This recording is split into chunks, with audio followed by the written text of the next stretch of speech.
bersih, jujur, dan juga adil.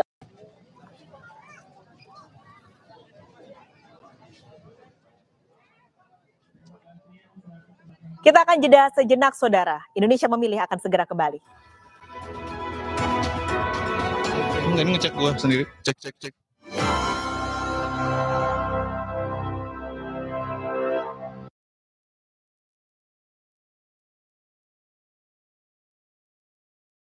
Kapanpun dan dimanapun, kita selalu ditemenin makanan. Kulineran cari referensi, ngunyah. Cari ide di pameran art, jajan. Mikirin konsep bisnis, ngemil. Ngerayain opening bisnis, makan-makan. Di setiap proses, selalu ada makanan yang menemani. Jadi, apapun makanannya, minumnya teh botol sostro. Perut kembung, itu gambung. Minum Proma Herbal, isi lebih banyak, rasa lebih hangat. Mual, itu gambung. Minum Proma Herbal, isi lebih banyak, rasa lebih hangat. Dengan 8 bahan herbal, solusi gambung tanpa drama. Perut kembung, itu gambung. Minum Proma Herbal, isi lebih banyak, rasa lebih hangat. Mual, itu gambung. Minum Proma Herbal, isi lebih banyak, rasa lebih hangat. Dengan 8 bahan herbal, solusi gambung tanpa drama. Nama saya Yanti. Saya bekerja sudah 27 tahun di pabrik Aqua yang didirikan Pak Tirto. Kami betah, soalnya Aqua selalu kasih 100% buat kami. Aqua juga jaga sumber airnya supaya 100% murni. Seperti Aqua, kami berdedikasi 100% untuk Indonesia. Aqua, 100% murni, 100% Indonesia. Bocor! Kalau bocor, gunakan No Drop, cat pelapis anti bocor. Mulai perlindungan dari luar untuk keceriaan dan rasa aman di dalam rumah. No Drop, no bocor-bocor. Percaya, Avian Beras. Alergi kambuh, gatal biduran, peler alergi. Makan seafood, gatal alergi kambuh. Prosix menyembuhkan alergi tanpa kantuk bila diminum sesuai anjuran. Prosix, alergi no way.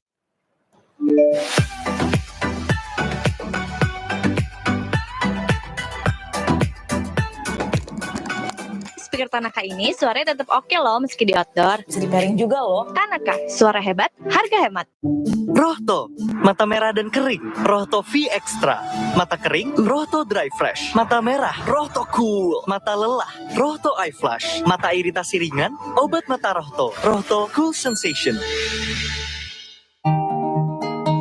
Cat Paragon dong, Mbak. Perlu yang mana? Ekstra daya tutup dan ekstra hemat. Ada Paragon Emulsion atau ada Paragon Premium 1000 yang bisa dibersihkan dan antibakteri.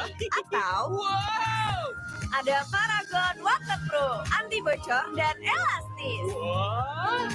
Wow! Oke, saya beli semuanya. Sekarang Paragon makin banyak variannya. Nama saya Yanti. Saya bekerja sudah 27 tahun di pabrik Aqua yang didirikan Pak Tirto. Kami betah, soalnya Aqua selalu kasih 100% buat kami. Aqua juga jaga sumber airnya supaya 100% murni. Seperti Aqua, kami berdedikasi 100% untuk Indonesia. Aqua, 100% murni, 100% Indonesia. Alam Sutra Group mempersembahkan Suwarna Sutra. Ciptakan momen emas Anda melalui fasilitas terbaik yang memberikan kebahagiaan bersama Suwarna Sutra.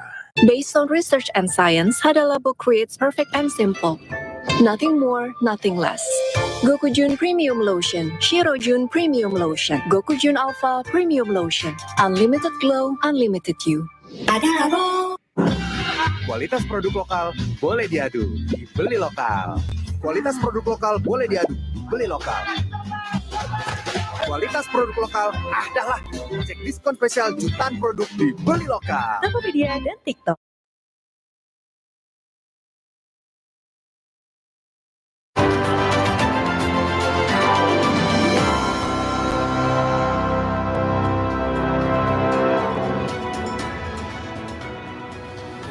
Anda kembali di Indonesia Memilih. Saudara, hitung langsung akan dilakukan peneliti Litbang Kompas di sejumlah tempat pemungutan suara.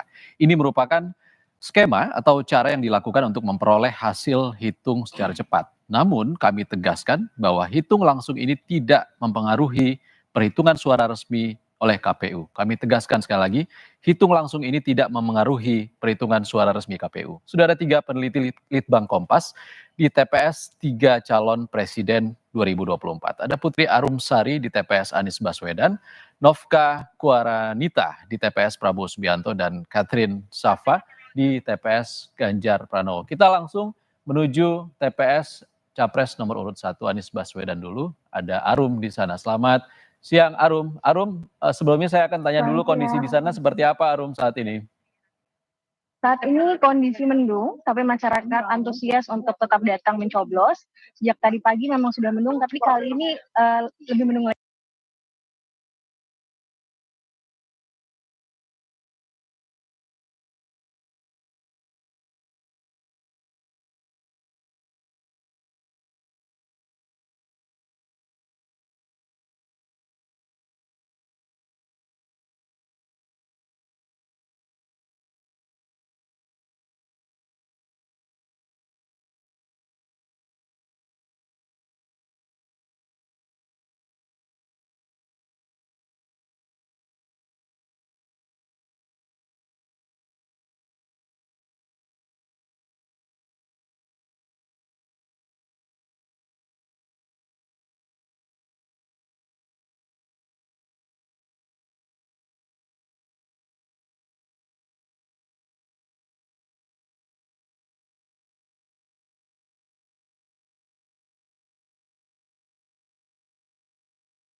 pameran art, jajan. Mikirin konsep bisnis, ngemil. Ngerayain opening bisnis, makan-makan. Di setiap proses, selalu ada makanan yang menemani. Jadi, apapun makanannya, minumnya teh botol sostro.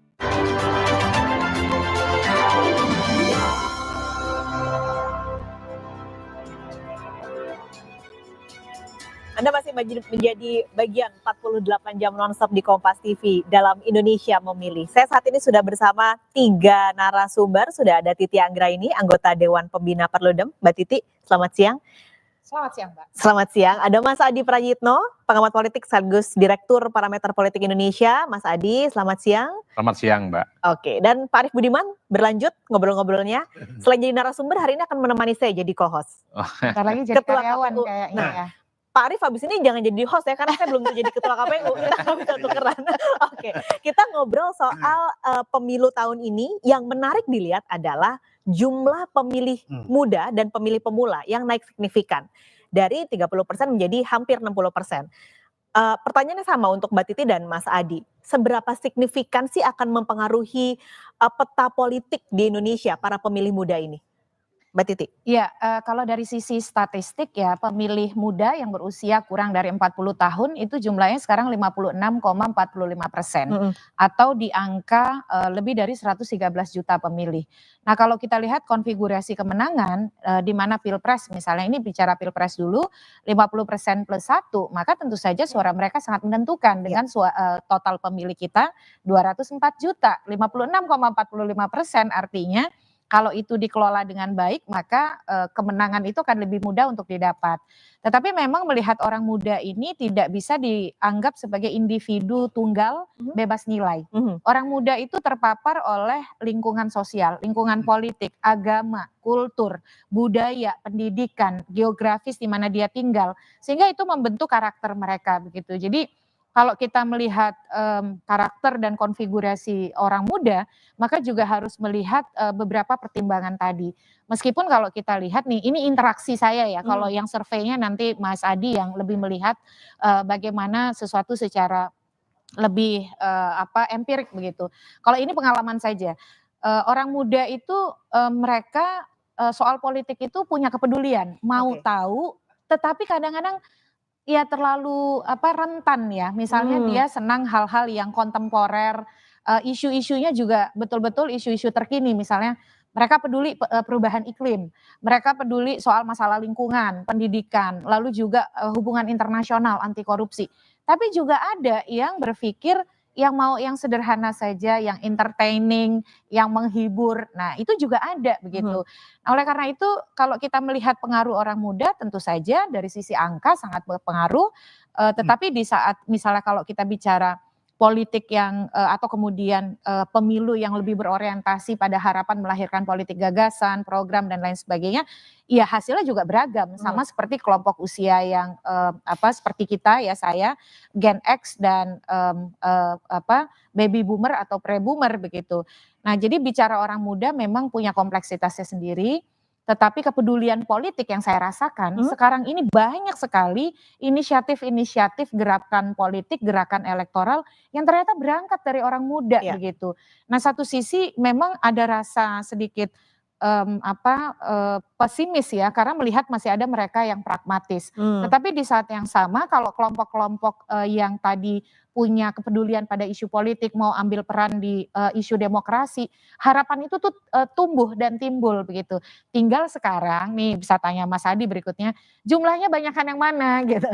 Karena ya tadi kan ada 2 kelompok, ada yang mau simpel-simpel saja, mau senang-senang saja, mau yang menghibur-menghibur saja karena masih punya stigma terhadap politik, tetapi ada yang memang mereka punya paradigma politik itulah yang menentukan hidup kita.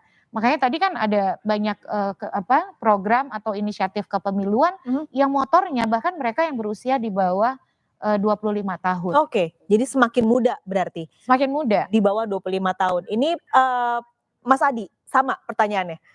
Jadi kira-kira mana yang lebih banyak? Mereka yang apatis dengan pemilu tahun ini atau memang yang daya ingin tahunya besar? Kalau kita membaca kecenderungan rata-rata di survei, anak muda itu sebenarnya sudah mulai engage ya dengan urusan-urusan politik. Tapi memang secara umum anak muda ini adalah yang kritis tapi skeptis. Bahwa mereka ini kepo, bahasa anak-anak sekarang. Rasa Mas Adi, kuriositasnya itu ada. kita potong dulu sebentar. Assalamualaikum Kapolri warahmatullahi akan wabarakatuh. menyampaikan. Salam sejahtera untuk kita semua. Yang saya hormati Bapak Panglima TNI, Bapak Kepala Staf Angkatan Darat, Angkatan Laut, Angkatan Udara, para pejabat utama Mabes TNI, Mabes Polri, Pangdam, Kapolda, serta jajaran, dan tentunya rekan-rekan media.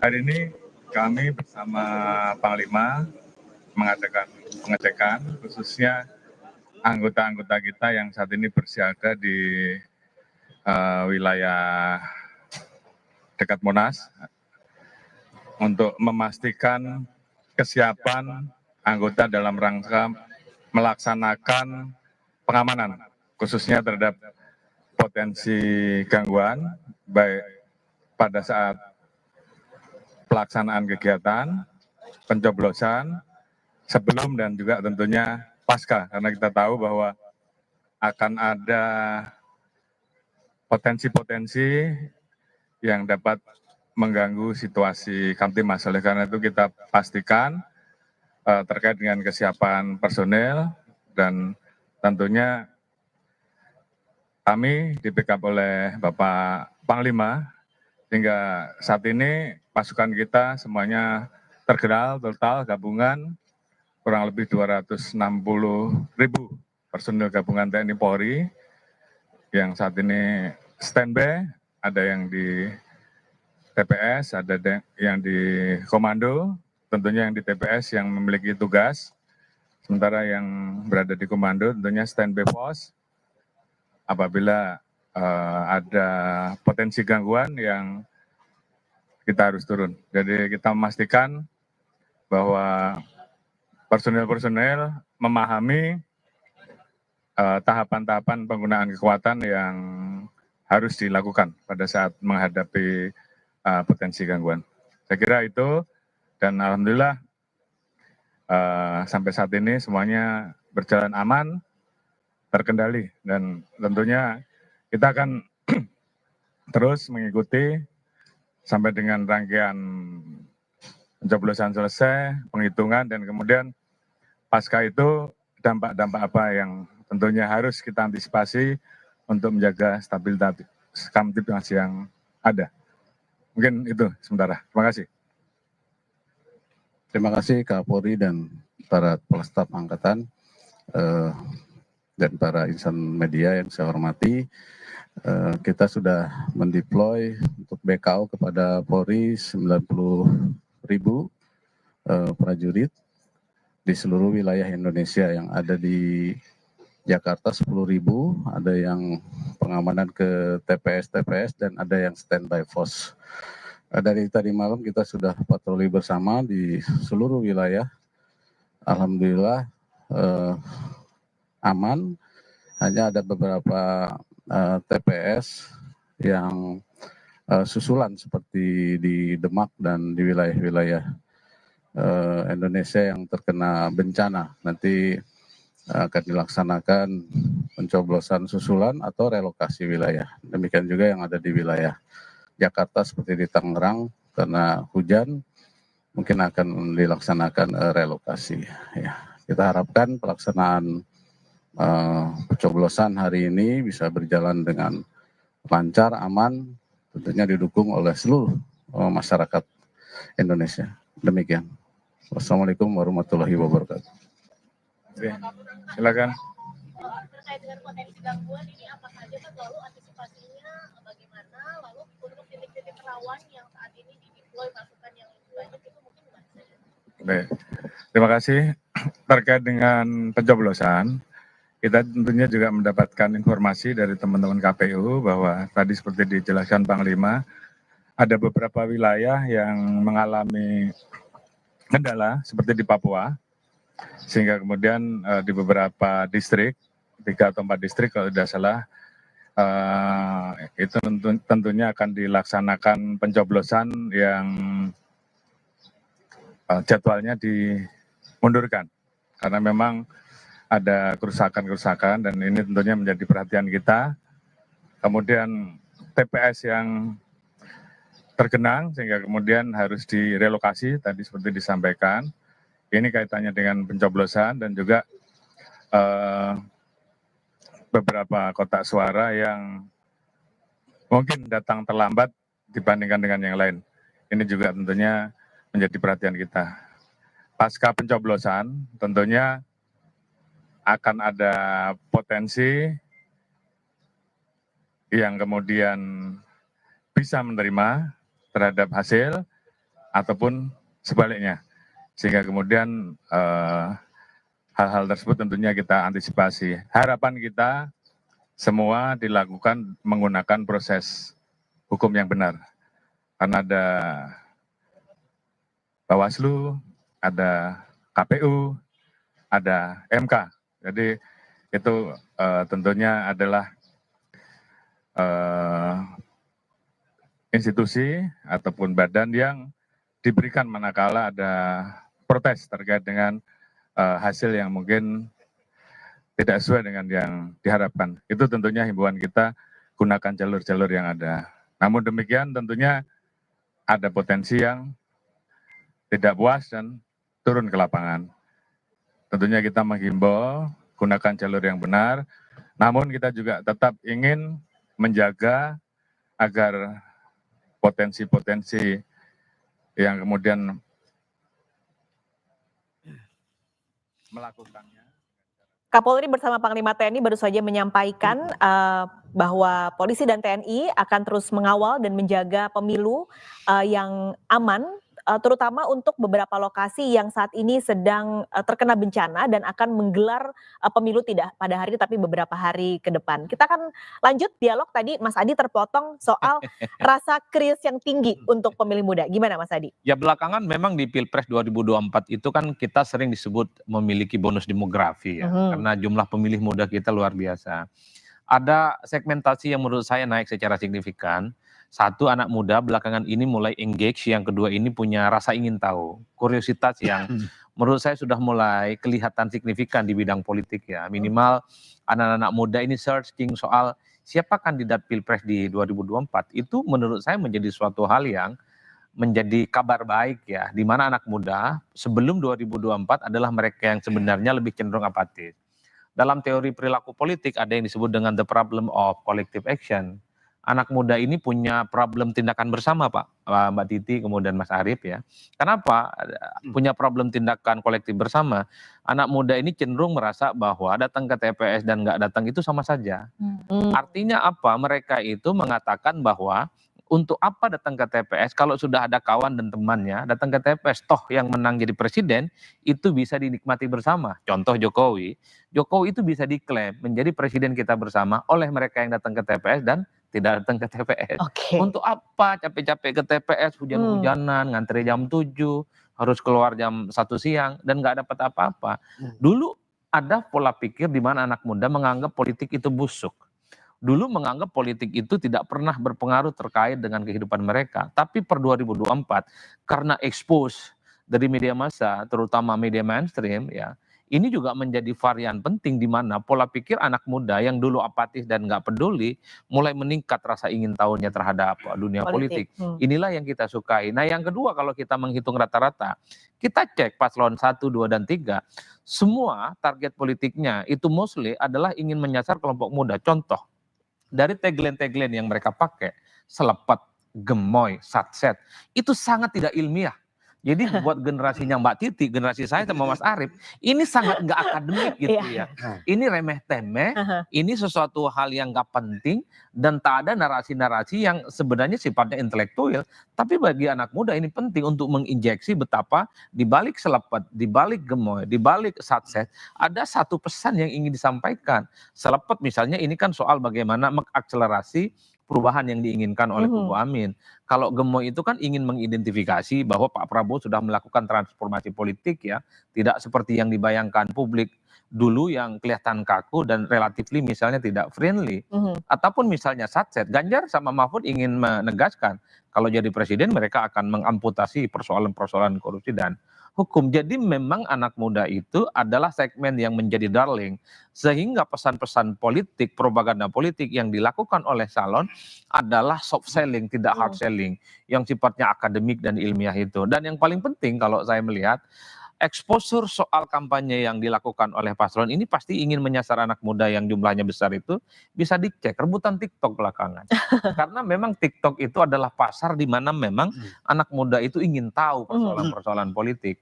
Kalau sebelum Anies misalnya main di TikTok, belakangan juga Ganjar dan Mahfud main di TikTok, ini pertarungan di TikTok dulu mostly memang dikuasai oleh Prabowo dan Gibran. Nggak ada lawan tanding. Tapi kan ketika ada live di TikTok, Mahfud juga live TikTok ya, dilakukan oleh Anies. Ini kan segmentasinya sudah mulai agak sedikit berimbang, tidak lagi dimonopoli oleh kubu nomor 2. Yang ingin saya katakan adalah numbers, mayoritas itu selalu menjadi penting. Dulu Jawa dianggap sebagai kunci. Karena ada persoalan battleground. Nggak mungkin misalnya ingin mendapatkan popular votes tanpa memenangkan provinsi-provinsi besar di Jawa, Jawa Barat, Jawa Timur, dan Jawa Tengah. Termasuk misalnya ormas-ormas besar, Islam, seperti NU dan Muhammadiyah. Dua ormas yang saya kira penetrasi politiknya akan sering dilakukan oleh partai dan calon. Jadi ini yang saya kira jumlah mayoritas itu menjadi penting, termasuk misalnya angka anak muda, segmen yang paling banyak digarap oleh paslon. Kalau kita membaca tren angka-angka survei, termasuk survei yang dilakukan oleh Kompas, anak muda adalah segmen yang paling banyak digarap oleh paslon dan partai politik. Termasuk misalnya soal termasuk misalnya agama, itu adalah segmen pemilih Islam yang paling banyak disasar.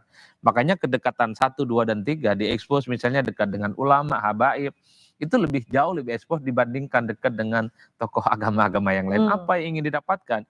Ini kan soal bandwagon effect.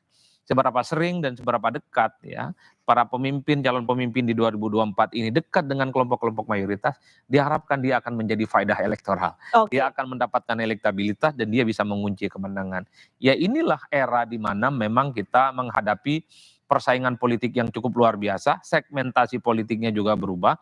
Dulu kalangan generasi baby boomer yang cukup signifikan, tapi belakangan pemilih muda di bawah umur 40 tahun menjadi segmen yang paling banyak dipilih. Tapi menurut saya ke depan, kita berharap kepada pemimpin ke depan itu, anak muda ini harus mulai diedukasi bahwa mereka ini tidak melulu alergi dengan politik. Karena satu hal temuan kita di survei itu Mbak, tingkat party ID atau identitas kepartaian anak muda itu rendah sekali, di bawah 9%. Artinya apa? Ketika anak muda ditanyakan apakah mereka menjadi bagian dari partai politik tertentu atau merasa alergi dengan politik, karena satu hal temuan kita di survei itu Mbak, tingkat party ID atau identitas kepartaian anak muda itu rendah sekali, di bawah 9%. Artinya apa? Ketika anak muda ditanyakan apakah mereka menjadi bagian dari partai politik tertentu atau merasa dekat dengan partai politik tertentu, hanya 9,5% yang merasa dekat. Yang merasa dekat dan menjadi bagian, selebihnya nggak ada. Tidak ada. Nah ini menarik karena berarti ada yang tadi apatis, ada yang antusias. Saya mau ke Pak Arief. Nah dengan kalau tadi Mas Adi ceritanya adalah ini ada transformasi pendidikan demokrasi yang cukup lumayan besar gitu ya di 2024. Apakah mereka yang muda ini juga Pak Arief akan mengubah tingkat yang akan datang ke DPT menjadi lebih tinggi atau lebih rendah? Dari kacamata Pak Arief gimana? Kalau saya optimis tingkat partisipasi. Coba kita lihat stakeholder penting yang terlibat dalam urusan kepemiluan. Ada peserta pemilu, ada penyelenggara pemilu, dan ada peran pemerintah. Semua stakeholder ini mengalami peningkatan penggunaan media sosial. Iya. Ya. Nah, siapa yang paling banyak mengakses media sosial? Anak-anak muda. Maka literasi tentang kepemiluan, tentang demokrasi kepada anak muda itu akan meningkat. Nah, jadi rasa yang dulu itu nggak pernah mau tahu, nggak pernah mau peduli dengan pemilu sudah berbeda. Nah, jadi apalagi ada peran yang sangat aktif, bukan hanya sekedar mensosialisasikan apa itu pemilu, tapi berupaya untuk menggait mereka. Kan rebutan ini orang, kau ikut saya, kau ikut saya, kau ikut. Jadi ini seperti botol ketemu tutupnya lah kira-kira gitu.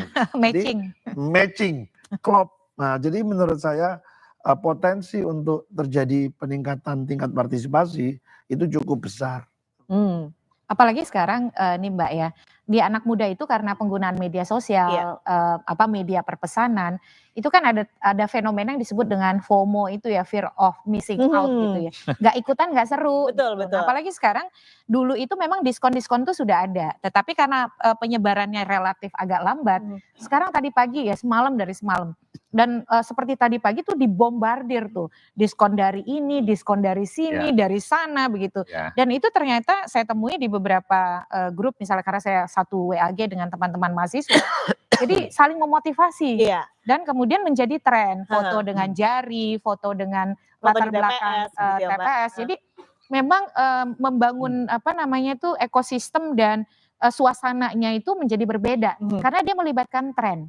Nah, pemilu jadi tren, tapi yang jadi bahaya adalah kalau sekedar prosedur atau kemudian regularitasnya saja yang jadi tren. Jadi hal-hal yang sifatnya simbolik. Nah, kan kita inginnya politik itu jadi tren untuk tujuan memang menghasilkan kepemimpinan yang juga berkontribusi pada mereka sebagai orang muda yang paling akan terdampak dengan kepemimpinan yang terbentuk nanti begitu. Jadi saya setuju tadi transformasi itu ada, diakselerasi dengan lebih cepat oleh teknologi, tetapi di saat yang sama apatisme itu tetap terpelihara karena melihat ya nggak ada bedanya antara satu dengan yang lain gitu. Jadi memang ya punya tantangannya masing-masing dan memang tadi yang diperlukan adalah literasi politik, pendidikan politik dan juga hal-hal yang lebih holistik itu diperlukan. Contoh, mereka tuh lebih peduli sama pemilu presiden daripada pemilu legislatif, Pak Adbe.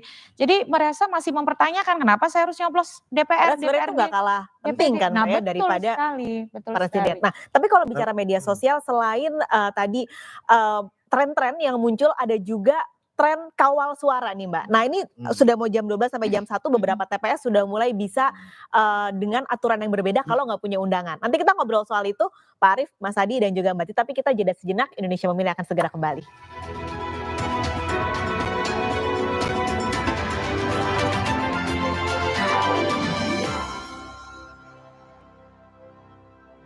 Aku pilih lem mineral, soalnya cuma ini nih yang masih ada segelnya. Debu jadi nggak akan masuk di sela-sela tutup botolnya. Benar, lem mineral disegel secara khusus sehingga terjamin kebersihannya. Lem mineral. Pas aku coba lem mineral, seger banget, nggak bikin enak sama sekali. Benar, karena lem mineral mengandung mineral esensial yang tercantum jelas di kemasannya. Inilah yang membuat rasa airnya lebih segar. Kayak ada manis-manisnya. Lem mineral. Siapa bilang otot kuat cuma milik sebagian orang? Dari yang muda sampai yang lebih tua harus punya. Nabung otot dari sekarang. Minum Hylo Platinum tiap hari. Tinggi protein dan tinggi kalsium. Nabung otot kuat sampai nanti. Lawan panas ekstrim, lawan ketombe bandel dan bau. Pakai Zinc Refreshing Cool. Rambut double fresh. Gak khawatir ketombe dan bau 360 derajat. Feel the double freshness. Zinc Refreshing Cool. Ketombe bandel dan bau, no worries. Kapanpun dan dimanapun, kita selalu ditemenin makanan. Kulineran cari referensi, ngunyah. Cari ide di pameran art, jajan. Mikirin konsep bisnis, ngemil. Ngerayain opening bisnis, makan-makan. Di setiap proses, selalu ada makanan yang menemani. Jadi, apapun makanannya, minumnya teh botol sostro. Rucika sejak 1973 alirkan kehidupan hingga setiap rumah ada Rucika, kebanggaan Indonesia kualitas dunia. Rucika, di mana air mengalir sampai jauh. Based on research and science, Hada Labo creates perfect and simple. Nothing more, nothing less. Gokujun Premium Lotion, Shirojun Premium Lotion, Gokujun Alpha Premium Lotion. Unlimited glow, unlimited you. Hada Labo. Indonesia adalah karunia. Sirup kurnia untuk Indonesia.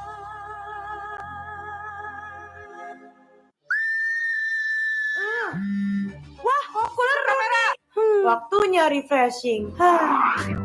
Mata perlu istirahat, nggak perlu minum Myfit. Formula Myfit membantu memelihara kesehatan mata. Untuk mata sehatku, minum Myfit. Dari Lapi. Lawan panas ekstrim, lawan ketombe bandel dan bau. Pakai Zinc Refreshing Cool. Rambut double fresh. Gak khawatir ketombe dan bau 360 derajat. Feel the double freshness. Zinc Refreshing Cool. Ketombe bandel dan bau, no worries. Nyatanya, suara tetesan air nggak akan jadi lagu pengantar tidur yang nyenyak. Makanya soal cat pelapis anti bocor, pilih yang Aku Approve. Aku Approve dan Aku Approve Pro. Aku approve, aku approve. Nama saya Yanti. Saya bekerja sudah 27 tahun di pabrik Aqua yang didirikan Pak Tirto. Kami betah, soalnya Aqua selalu kasih 100% buat kami. Aqua juga jaga sumber airnya supaya 100% murni. Seperti Aqua, kami berdedikasi 100% untuk Indonesia. Aqua, 100% murni, 100% Indonesia. Sakit tenggorokan? Jangan sembarangan minum obat. Semprot dulu Cooling 5, antiseptik untuk mulut dan tenggorokan. Cooling 5 meredakan sakit tenggorokan. Dengan cepat, Cooling 5, antiseptik untuk mulut dan tenggorokan. Halal. Cat Paragon dong, Mbak. Ekstra daya tutup dan ekstra hemat. Ada Paragon Emulsion atau ada Paragon Waterproof, anti bocor dan elastis. Saya beli semuanya. Paragon makin banyak variannya.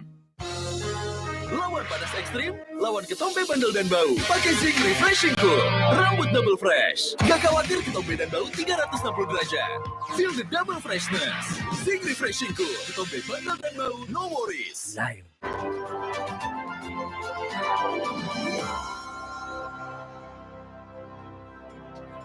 Anda masih bersama kami di Indonesia Memilih. Saya akan lanjut ngobrol-ngobrol dengan Mbak Titi, Mas Adi, dan juga Pak Arief. Ini tadi pertanyaan saya adalah soal mengawal suara. Karena Timur sudah selesai, sudah menghitung, berarti ya Pak Arief, tengah juga sudah tutup. Udah selesai. Sebentar lagi Barat akan tutup 1 jam lagi. Gerakan-gerakan mengawal suara ini juga banyak muncul di media sosial. Kalau Perludem tuh punya pemilubersih.net ya Mbak ya, dengan ICW. Lalu juga ada kawal pemilu, kecurangan pemilu.com, dan lain-lain yang bisa diikuti oleh masyarakat sipil. Kalau menurut Mbak Titi itu apa? Gerakan-gerakan seperti itu apakah bisa benar-benar mengawal pemilu ini dengan baik? Saya mengikuti proses pemilu sejak 99 ya. Jadi saya bisa mengkomparasi gerakan-gerakan masyarakat sipil dan publik untuk mengawal pemilu. 99-2004 itu euforia pasca reformasi. Banyak didorong oleh kekuatan internasional yang ingin ambil peran untuk demokratisasi Indonesia. 2009 kita mulai mengalami musim gugur.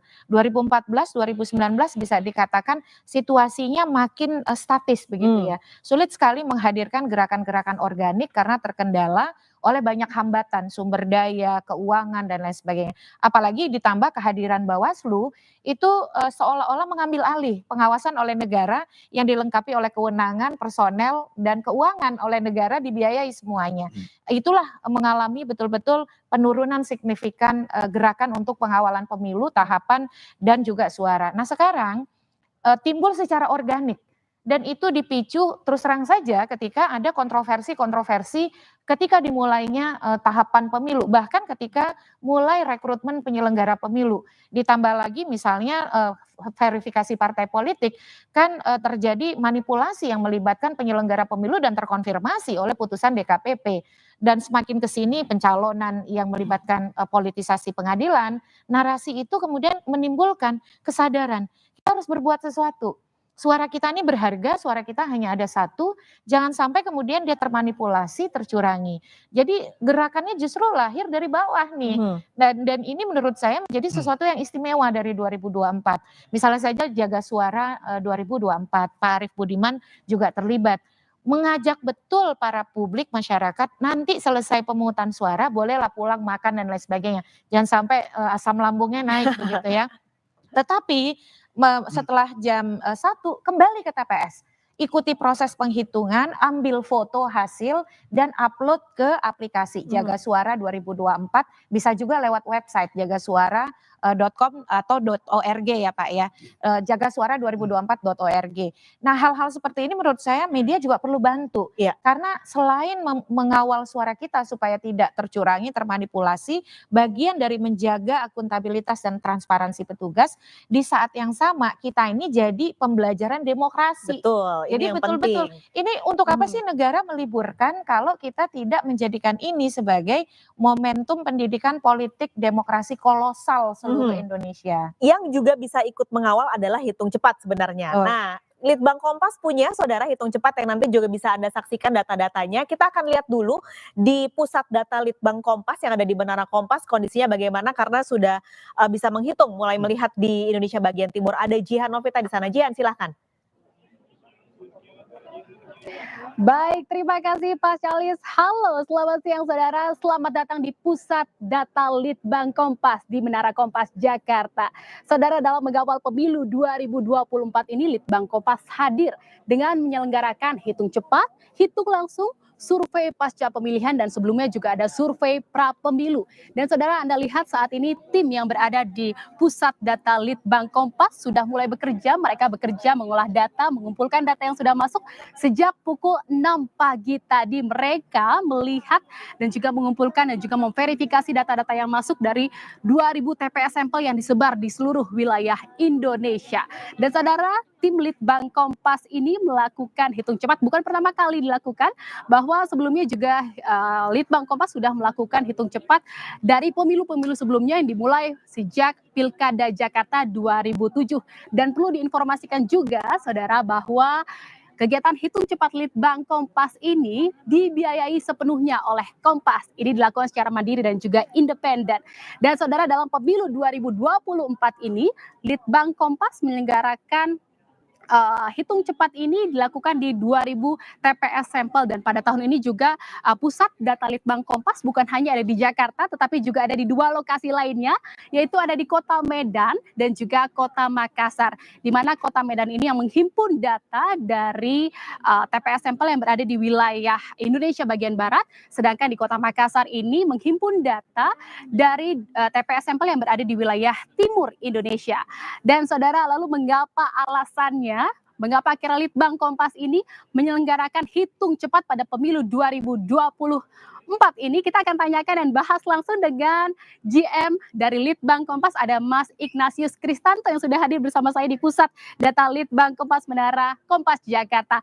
Selamat siang Mas Kris, bagaimana kabarnya? Selamat siang pemirsa. Selamat siang, Mas Kris. Ini Litbang Kompas hadir untuk mengawal pemilu 2024 ini dengan menyelenggarakan hitung cepat, hitung langsung, survei pasca pemilihan, dan sebelumnya juga ada survei pra pemilu. Bisa dijelaskan apa alasannya? Ya, rangkaian dari kegiatan pemilu ini dari mulai 4 tadi ya, itu kita lakukan adalah untuk mengawal demokrasi. Salah satunya biar pemilu bisa berjalan berkualitas. Nah, disitulah Litbang Kompas dan Kompas itu hadir ke sana.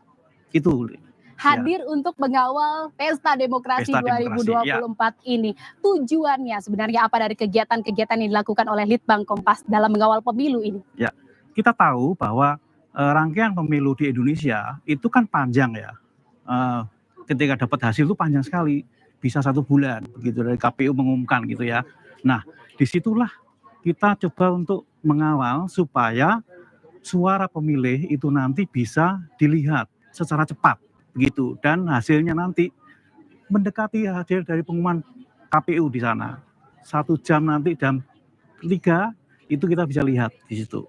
Jadi mulai dari jam 3 nanti kita bisa lihat perolehan data sementara dari pemilu yang berlangsung di hari ini gitu ya Mas Kris ya. Lalu ini kan ada beberapa kegiatan, yaitu ada hitung cepat, ada hitung langsung, ada survei pasca pemilihan. Ini bedanya apa nih Mas Kris? Iya, sebenarnya ada perbedaan yang tidak terlalu signifikan ya. Yang pertama adalah survei pra pemilu. Survei pra pemilu itu kita sudah lakukan kemarin ya, rangkaian itu ditutup bulan Desember dan terakhir sebulan sebelum pemilu ini. Itu adalah survei biasa, kita menanyakan ke responden ya, masyarakat itu. Untuk yang kedua adalah survei pasca pilih. Nah, ini sudah selesai. Barusan selesai ketika pemilih sudah memilih ya di kotak itu KPU ya, TPS, itu kemudian kita wawancarai dari 8.000 responden tuh. Itu udah selesai. Jadi dari 2.000 TPS sampel ini dalam setiap TPS ini diambil 4 responden ya, untuk betul. survei pasca pemilih. Pasca pemilih. Ya. Okay. Ini nanti akan kita lihat mengapa mereka memilih, alasannya apa. Kita bisa ketahui. Nah, kalau yang quick count, hitung cepat, itu kan hanya angka ya. Angka, itu kita tidak mengetahui itu kenapa memilih dia, kenapa alasannya apa aja begitu, dan dari latar belakang apa, itu kita tidak tahu. Gitu. Itulah yang namanya hitung cepat. Jadi angka-angka yang ada di TPS. Nah, yang terakhir adalah live count, hitung langsung. Nah, ini nanti baru akan mulai nih. Ketika TPS mulai menghitung, disitulah kita langsung siarkan langsung lewat aplikasi dari TPS tertentu. Ada 12 lokasi yang kita pantau. 12 lokasi tertentu. Apakah ini termasuk dari 2.000 TPS sampel yang disebar oleh Litbang Kompas di seluruh Indonesia untuk hitung cepat ini, Mas Kris? Sebagian. Jadi hanya 4 yang masuk dalam sampel TPS. Gitu, yang di ujung Pulau Sabang. Kita lihat ya, mungkin ya bisa di... Boleh kita lihat sebaran sampelnya. Ini kita lihat di sini, sebaran sampel dari TPS-TPS yang nanti akan kita lihat. Ini sebarannya ya. Kemudian kalau hitung langsung, ini ada 12 lokasi ya. 12 Jadi lokasi. Berbeda ya. Bisa Berbeda. dikatakan ini berbeda walaupun memang ini sama-sama memantau hasil dari pemilu. Iya, betul. Ini misalkan di ujung, ini ada Pulau Sabang di sana. Kita pantau yang paling ujung dari TPS, nanti akan ketahuan hitung langsungnya ya. Bisa dikatakan ini adalah TPS terluar di bagian barat Indonesia. Ya, Oke, baik. Nah, terus kemudian yang paling timur itu ada di Merauke di sana. Nah, ini ada di batas dengan negara Papua Nugini di sini. Baik, ini adalah TPS terluar. Paling ujung timur ya. Paling ujung timur wilayah Indonesia. Betul. Yang ini adalah paling selatan, ada di Pulau Rote. Di Pulau Rote, Kelurahan Mokdale, Kecamatan Loba Lain, Kabupaten Rote, Ndau, NTT. Ya, betul. Ya. Nah, nanti kemudian yang paling utara adalah di ini Pulau, kita lihat coba ya.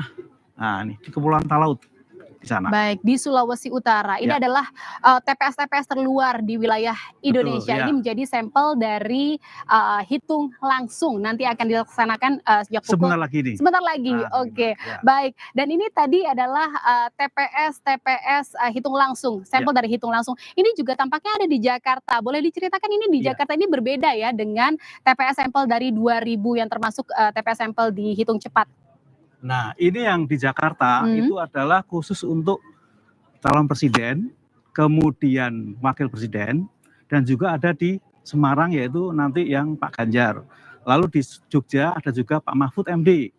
Lalu kemudian di Solo ada Mas Gibran di sana. Oke, gitu, jadi ini adalah TPS dari Capres, Cawapres, dan juga ada TPS terluar di wilayah Indonesia dan juga perbatasan antara Indonesia dan Malaysia. Ini Satu adalah lagi, baik. Pak Jokowi ada juga di sini nanti. Oh kita baik, pantau, jadi TPS Pak Jokowi ini, Presiden Joko Widodo juga nanti akan kita siarkan gitu ya, bagaimana proses hitung langsung dari hasil pemilu hari ini. Ini kan adalah hitung langsung. Kalau untuk sebaran sampelnya boleh diklik lagi, mungkin Mas Kris diceritakan ini bagaimana pemilihannya dari 2.000 TPS sampel ini, kenapa akhirnya lebih banyak di Jawa, terus juga ada di Sumatera. Ini kan ada beberapa titik kita lihat di Kalimantan, di Sulawesi, di Ambon, Maluku, dan juga ada di Papua. Ini bagaimana pemilihannya, pertimbangannya apa untuk memilih TPS sampel ini? Ya, pemilihan TPS ini itu dilakukan dengan cara random sampling ya, sistematis caranya gitu ya. Jadi seluruh populasi TPS kita pilih secara random tadi, sehingga kalau berdasarkan komposisi dari provinsi, pasti yang paling banyak adalah di pemilih di Jawa, sehingga inilah yang TPS-nya yang paling banyak kita lakukan gitu, karena terpilih paling banyak begitu. Lalu kemudian semua juga tersebar di semua pelosok-pelosok ya ke sana, yang ujung-ujung tadi ya, dan inilah yang harus kita kejar di sana. Baik. Baik, jadi ini nanti adalah dari 2000 sampel ini nantinya akan kita lihat dan kita saksikan bersama perolehan suaranya dalam hitung cepat yang akan mulai keluar datanya itu jam 3 sore nanti. Ya, betul. Baik, terima kasih Mas Kris. Nanti kita akan bincang-bincang lagi dan saudara kita akan kembali ke studio di Indonesia Memilih. Nanti kita akan kembali di pusat data Litbang Kompas dan kembali ke Paskalis di studio. Terima kasih Jihan Novita, itu tadi kondisi dan suasana di Pusat Data Litbang Kompas, salah satu langkah untuk bisa mengawal suara dalam pemilu 2024. Mas Adi, kalau tadi Mbak Titi sudah memberikan gambaran soal kawal suara yang ada di media sosial. Kalau dari pandangan Mas Adi? Saya kira memang penting ya. Kenapa itu penting? Karena memang medsos itu kan memberikan satu kemewahan di mana partisipasi politik yang sifatnya partisipatif ya, yang itu tanpa dimobilisasi menjadi penting. Bawaslu kalau tidak keliru sempat menggagas tentang adanya pengawasan yang partisipatoris itu. Tapi saya nggak tahu bagaimana progresnya. Tapi yang paling penting sebenarnya adalah sekolah-sekolah politik bagi anak-anak muda itu menjadi penting ya. Karena ini kan empowerment. Jadi anak-anak muda yang masih punya idealisme, semangat juang, terutama mereka yang tergabung dalam kelompok-kelompok aktivis Cipayung Plus, ataupun mereka yang aktif di Dewan Eksekutif Mahasiswa menjadi penting diorganisir sebenarnya sebagai bagian dari untuk mengawasi bahwa persoalan pemilu ini bukan hanya soal urusan partai politik. Pemilu ini bukan hanya hajatannya caleg, bukan hanya hajatannya calon presiden dan calon wakil presiden, tapi ini adalah milik kita bersama yang saya kira memang endorsement-nya dari situ. Saya sering berdialog dengan teman-teman penyelenggara. Jadi kalaupun toh mau dibangun soal bagaimana pengawasan partisipatoris, ini nggak bisa bottom up. Tapi harus didatangi komunitas-komunitas mereka, diajak diskusi tentang pengetahuan soal kepemiluan. Bahkan di kuliah-kuliah ilmu politik, mata kuliah tentang kepemiluan itu kan dua semester bahkan. Ini kan untuk memperdalam bagaimana ada pengantar pemilu dan setelah itu pasti bicara tentang analisasi hanya di orang. Oleh karena itu menurut saya penting ya kawal pemilu, kemudian datang ke TPS dan sebagainya. Ini kan untuk membuktikan bahwa segala potensi kecurangan, politik yang tidak adil, politik yang serba curang itu bisa diantisipasi. Karena sekarang banyak kok kecurangan-kecurangan yang bisa diamplifikasi melalui media sosial. Sehingga sangat kelihatan siapa yang sebenarnya Mas Adi, sorry, saya kembali potong Mas Adi sebentar karena di Pon Nur Bahagia, jurnalis Kompas TV ada di kediaman Anies Baswedan akan berbincang dengan Capres nomor urut 1 Anies Baswedan. Dipo. Ya, selamat siang Paskalis dan juga saudara. Tadi sudah kita saksikan bersama calon presiden nomor urut 1, Bapak Anies Rashid Baswedan sudah memberikan hak suaranya pada pukul sekitar 8.30 waktu Indonesia Barat bersama juga dengan keluarga. Kita akan langsung tanyakan, Pak Anies gimana Pak setelah nyoblos, lega Pak? Alhamdulillah. Alhamdulillah. Setelah kampanye 75 hari, 3 hari masa tenang, akhirnya sudah mencoblos nomor berapa Pak? Nomor 1 lah. Nomor 1 ya Pak ya. Pak, berbicara soal TPS 60 dan juga wilayah DKI Jakarta. Bapak adalah mantan gubernur DKI Jakarta 5 tahun full Pak menjabat sebagai gubernur DKI Jakarta. Bapak optimis untuk meraih kemenangan tidak hanya di TPS 60 tapi juga di wilayah DKI Jakarta Pak? Kita lihat nanti. Jadi ini sudah harinya. Kami optimis bahwa pesan perubahan itu makin hari makin dirasakan sebagai aspirasi banyak orang. Kami ingat di awalnya ketika kita bicara perubahan, banyak sekali yang masih merasa, apa iya kita perlu perubahan ya. Dan makin hari, makin mendekati saat pemilu, makin kita menyaksikan, apa iya kita mau suasana pemilu dengan ada rasa kebebasan yang terhambat. Apa kita mau suasana pemilu di mana netralitas jadi pertanyaan. Apa kita itu hal-hal yang beberapa bulan yang lalu tidak pernah menjadi percakapan dominan. Jadi gagasan perubahan yang dibawa bukan hanya untuk persoalan kesejahteraan keluarga, tapi juga untuk suasana bernegara. Nah, tadi saya sampaikan makin banyak yang merasakan perubahan sebagai aspirasinya. Nanti seperti apa kita lihat hasilnya. Tadi ada yang menarik, Bapak menyebut netralitas. Tadi pada saat selesai mencoblos ada hal yang sangat menarik Pak. Bapak bilang pemilu itu tidak hanya damai. Kedamaian itu dapat tercipta ketika ada kejujuran dan keadilan di dalam pemilu itu sendiri. Seberapa besar sebenarnya Pak kejujuran dan keadilan ini mempengaruhi demokrasi yang ada di Indonesia, di negara kita khususnya pada perhelatan pemilu saat ini? Dari dulu kan kita prinsipnya pemilu itu adil, jujur, adil. Nah, itulah prinsip harus dipegang. Dan di mana-mana pertandingan sepak bola juga begitu. Wasitnya jujur, wasitnya adil, panitianya jujur, panitianya adil, maka penonton pulang dengan tenang. Betul kan? Itulah yang harus kita jaga sekarang. Berbicara soal juga tadi, saya ingin menekankan Pak, sekali lagi, apakah kemudian hasil dari pemilu ini juga kan ada yang menyebut bahwa 1 putaran, ada yang bilang 2 putaran, ini mempengaruhi demokrasi kita kah 1 atau 2 putaran ini dalam pemilu? Sebenarnya kualitas demokrasi itu ditentukannya oleh kualitas pemilu, bukan berapa kalinya putaran. Jadi pemilu 1 putaran, 2 putaran bila dikerjakan dengan baik, ya baik. 1 putaran atau 2 putaran bila bermasalah, ya bermasalah. Karena kualitas itu tidak ditentukan oleh 1 putaran, 2 putaran, tapi ditentukan oleh prosesnya. Apakah prosesnya fair, apakah seluruh penyelenggara menjalankan dengan baik, pelaku-pelakunya juga tidak melakukan manipulasi, ya itu baru bagus. Bocoran sedikit mungkin Pak, setelah ini Bapak akan ke Diponegoro 10 ya Pak ya. Apakah kemudian setelah itu akan bertemu dengan ketua umum parpol atau mungkin ketemu dengan Pak JK Pak? Nanti kita lihat, tapi yang jelas kita akan monitor dulu perkembangan. Karena baru sore barangkali ada hasil-hasilnya. Kita tunggu quick count, nanti kita wawancara lagi ya Pak ya. Baik, itu tadi Pak Skalis dan juga saudara perbincangan kami dengan calon presiden nomor urut 1 Bapak Anies Rashid Baswedan. Tentu Pak Anies ini akan segera menuju ke rumah pemenangan. Tentu kita akan pantau terus dan kita akan kabarkan kembali setelah nanti ada pergerakan dari kediaman Anies Rashid Baswedan. Pak Skalis. Terima kasih Dipo Nur Bahagia langsung dari kediaman Anies Baswedan. Sementara itu saudara, calon presiden nomor urut 2 Prabowo Subianto menggunakan hak pilihnya di TPS 033 Bojongkoneng Kabupaten Bogor, Jawa Barat. Prabowo menyebut hujan saat pemilu 2024 adalah berkah dan harus disyukuri. Prabowo tiba di TPS sekitar pukul 9 pagi tadi. Usai menggunakan hak pilihnya, Prabowo menyatakan hujan saat pemilu 2024 adalah berkah. Untuk itu ia berharap turunnya hujan bisa membawa rezeki dan harus disyukuri. Prabowo juga berharap pesta demokrasi tahun ini dapat berjalan lancar dan meminta masyarakat untuk menunggu hasilnya. Ya, alhamdulillah kita melaksanakan kewajiban kita sebagai warga negara. Alhamdulillah tertib di TPS ini. Saya ucapkan terima kasih.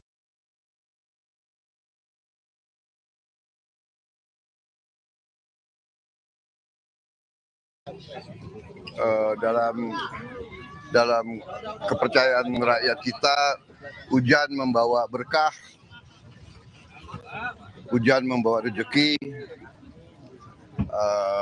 Jadi kita patut bersyukur ya, mudah-mudahan semua jalan lancar, insya Allah. Kita tunggu hasilnya.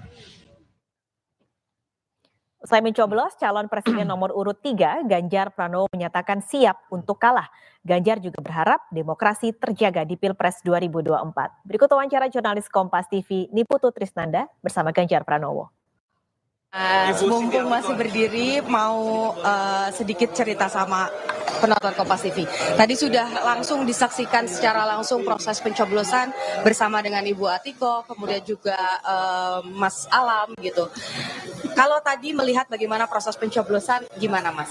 Biasa saja kan, kita udah sering. Kita udah sering nyoblos gitu ya. Dan tentu masing-masing punya preferensi untuk bisa menentukan lah. Ya kita serahkanlah pada anak, istri. Kalau nyoblos, capresnya kan pasti nyoblos saya kan. Tapi yang DPD, ya teman-teman, keluarga sudah punya. Ada teman-teman yang lagi nyalek di sana, mereka punya preferensi sendiri, jadi kita biarkan. Mas, ini kan pemilu itu sebetulnya adalah pesta demokrasi 5 tahun sekali, ya kan? Tetapi beberapa waktu yang lalu selama proses kampanye, ini banyak sekali yang kasih catatan. Ada yang katanya mencederai konstitusi, ada yang katanya tiba-tiba bansos ramai gitu. Nah, tapi Mas Ganjar sendiri optimis nggak sih dengan kemudian berjalan nih di tanggal 14 Februari tetap optimis Mas bahwa pemilu ini bisa bersih. Ya, suara rakyat, suara Tuhan begitu katanya. Dan saya juga meyakini itu. Yang tergoda pasti ada, tapi yang punya nurani rasanya juga banyak gitu. Dan kontrol sistem itu dibikin karena ada institusi dan aktor yang mengawal, termasuk masyarakat sipil, dan menurut saya itu sesuatu yang penting untuk bisa menjaga. Jadi catatan-catatan itu hari inilah waktu terbaik semua bisa menjalankan. Kalau ada yang buruk, koreksilah hari ini. Tapi kalau kemudian itu tidak terjadi, maka ini akan menjadi catatan sejarah sepanjang masa. Ya, mudah-mudahan integritasnya terjaga semua. Satu lagi nih Mas pesannya, menang pasti jadi target, menang pasti jadi harapannya Mas Ganjar. Tetapi jika nanti misalnya hasilnya tidak sesuai harapan Mas, gimana? Nggak apa-apa, semuanya harus siap. Memang ada yang nggak siap. Wong semua ingin menang kok, gitu ya. Harus siap dengan segala cara apapun. Inilah kontestasi yang paling bagus menurut saya yang dibuat oleh sistem ini, gitu ya. Jadi semua siapapun harus siap. Bismillah. Ya, oke. Pesan terakhir Mas, satu Mas, supaya kemudian tidak ada konflik pecah di masyarakat, siapa yang harus bertanggung jawab untuk mengawal itu? Yang pertama penyelenggara pemilu dulu. Yang kedua aparatur yang mengawal. Maka lembaga dan aktornya yang saya katakan tadi harus berintegritas. Kalau tidak, nanti sepanjang masa yang saya sampaikan itulah yang akan membuat nokta hitam dalam demokrasi kita. Ya, oke, saja. Terima kasih banyak. Nah, tadi saudara kita sudah berbincang dengan Ganjar Pranowo tepat setelah masa pencoblosan. Menang kalah itu jadi hal yang biasa, tetapi satu hal yang pasti, demokrasi tidak boleh sampai terusik karena pesta atau pemilihan presiden, begitupun juga di tingkat legislatif ini hanyalah kegiatan 5 tahun sekali. Asalkan NKRI ini bisa tetap terjaga. Liputu Trisnanda, Subandi, Kompas TV, Semarang, Jawa Tengah. Kita akan kembali lanjutkan perbincangan. Mas Adi Praitno tadi kepotong mengawal suara di TPS. Bagaimana Mas? Ya memang soal pengawasan partisipatoris itu nggak gampang ya, karena ini kan lillahi ta'ala. Jadi tak ada sesuatu yang bisa diharapkan ya, yang bisa dikapitalisasi bagian dari insentif seperti materi. Oleh karena itu memang nggak gampang sebenarnya untuk menumbuhkan bagaimana pengawasan-pengawasan yang munculnya dari bawah seperti yang dilakukan oleh teman-teman Perludem, Mbak Titi, ya kelompok-kelompok civil society. Karena hanya dengan cara itulah kemudian partisipasi masyarakat itu bukan hanya soal siapa yang menang dan siapa yang kalah. Ini bukan soal ganti rezim, ini bukan soal siapa yang menang di pileg dan seterusnya. Tapi bagaimana menjaga kualitas demokrasi dan pemilu kita itu jauh lebih penting. Karena tentu kita tidak mau menangisi setiap pemilu, kita ganti orang, ganti pemimpin, tapi kualitas demokrasinya kan tidak bisa berubah secara signifikan. Kecurangan ada, ketidakadilan terus ada, dan selalu terulang. Termasuk juga misalnya kita selalu menyoroti tentang bagaimana penyelenggara yang selalu dalam tanda kutip ya dinilai tidak profesional dan bahkan cenderung dinilai miring-miring ya, bekerja untuk kepentingan politik tertentu. Ini kan ironis. Kalau di negara-negara maju ini sudah tidak dibicarakan karena ada kanal yang kemudian mereka itu takut apa? Takut pada konstitusi. Mereka nggak bisa cawe-cawe. Kalau di kita apapun bisa diubah dalam sekejap, tergantung konsensus politik. Undang-undang bisa diubah. Pemilu juga dalam tanda kutip ya bisa didesain seakan-akan hanya untuk kepentingan politik tertentu. Oleh karena itu kita harus menciptakan dan selalu menumbuhkan kelompok-kelompok kritis dari berbagai kelompok-kelompok civil society, terutama anak muda ini, menjadi bagian dari bonus. Jadi yang disebut dengan anak muda khususnya, yang bonus demografi ini bukan hanya soal jumlahnya lebih besar ketimbang yang lain, tapi bagaimana peran-peran mereka di panggung politik menjadi trendsetter yang saya kira menjadi role model dan portofolio yang bisa dibanggakan. Jadi sekali lagi anak muda ini bukan soal umur, bukan soal mereka ini di bawah 40 tahun, tapi spirit dan semangat mereka itu harus menunjukkan kebaruan. Anak muda, tapi kalau mentalnya zaman Orde Baru, anak muda kalau mentalnya zaman orang tua, apa gunanya muda? Ini yang saya kira memang anak muda, sekalipun ada kemewahan-kemewahan yang sebenarnya didapatkan, tapi menabrak demokrasi, dia menabrak etik, mestinya menolak itu. itu. Sekarang banyak orang yang selalu berlindung di balik anak muda karena umurnya di bawah 40, tapi kelakuannya kayak orang tua, Oke. nggak ada bedanya sama yang lain. Ini penting karena ada Pak Arif di sini. Ini Orang Pak muda, Arif, orang tua sama-sama harus berperilaku baik betul, dan ini taat muda etik. dan tua tentu sama, apalagi kita sudah punya lembaga yang mengurusi ini, Pak Arif sebagai yang menjaga supaya marwah demokrasi ini memang benar-benar jalan sesuai dengan aturannya. Bagaimana Pak mengawal demokrasi ini dan nanti KPU mungkin bisa mengajak anak muda dalam mengawal suara demokrasi di Indonesia? Ya, kalau KPU kan lembaga negara. Beda dengan jaga suara, jaga pemilu, Pemilu awal bersih. pemilu bersih gitu ya. Itu tumbuh dari